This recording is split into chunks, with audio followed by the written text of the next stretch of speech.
two, one. નમસ્કાર, કેમ છો? આશા કરું છું આપ સૌ મજામાં હશો. આપણી જ્ઞાતિ દ્વારા યોજાયેલા સમારોહમાં આવીને એની શોભા વધારવા માટે આપ સૌનો ખૂબ ખૂબ આભાર.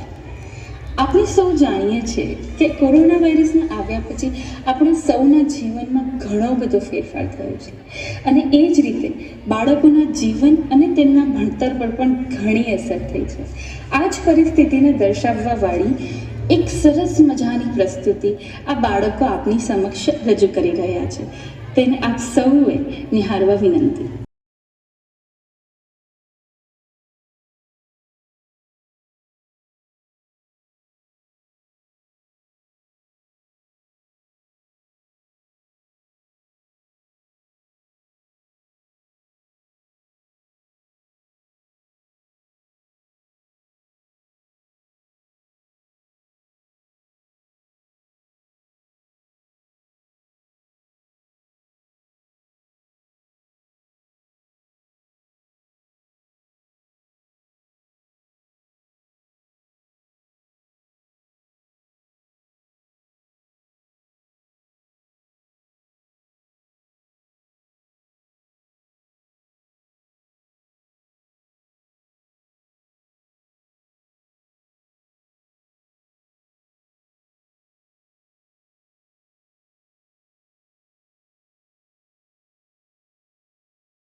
કોરોના પહેલાં બાળકો કેવું મન લગાવીને ભણતા હતા, જેને લીધે તેઓનું ફોકસ પણ વધારે હતું અને ભણવામાં એઓનું મન એકાગ્ર હતું.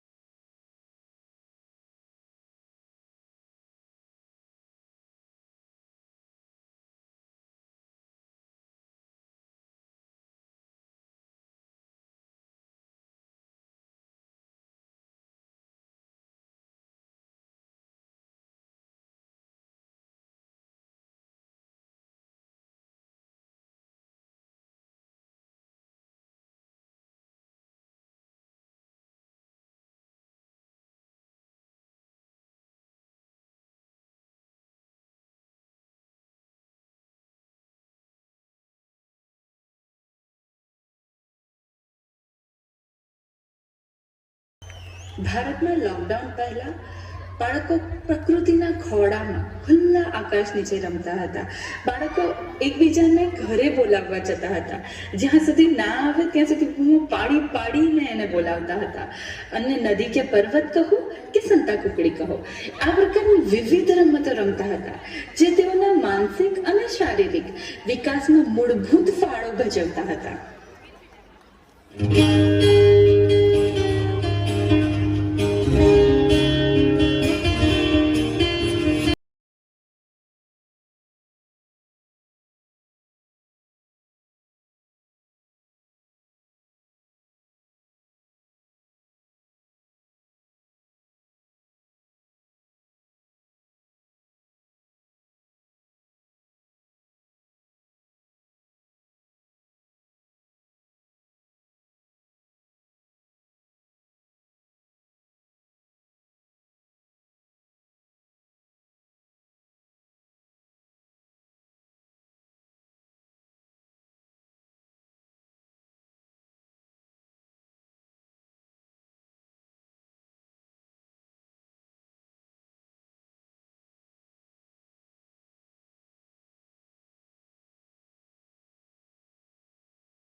પરફોર્મન્સ પરથી એમ જોવા મળે છે કે કોરોના તો વિદાય લઈ ચૂક્યો છે, પણ બાળકના જીવનમાં ઘણા બધા નકારાત્મક બદલાવો કરતો ગયો છે.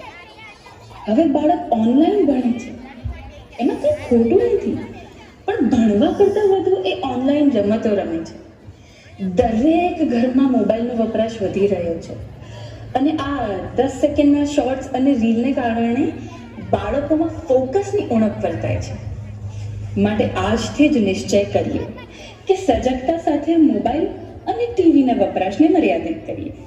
આપણે પણ બુક્સ વાંચીએ, પેપર અને મેગેઝિન્સ વાંચીએ અને બાળકને સ્ટોરી બુક આપીને બાજુમાં વાંચવા બેસાડીએ. બેડ ટાઈમ મોબાઈલ વિડીયોઝને બદલે બેડ ટાઈમ ધાર્મિક સ્ટોરી કહી બાળકનામાં ધર્મના સંસ્કાર ભરીએ. આપણા બાળકનું ભવિષ્ય આપણા જ હાથમાં છે. જોરદાર તાળીયા ગ્રુપ માટે.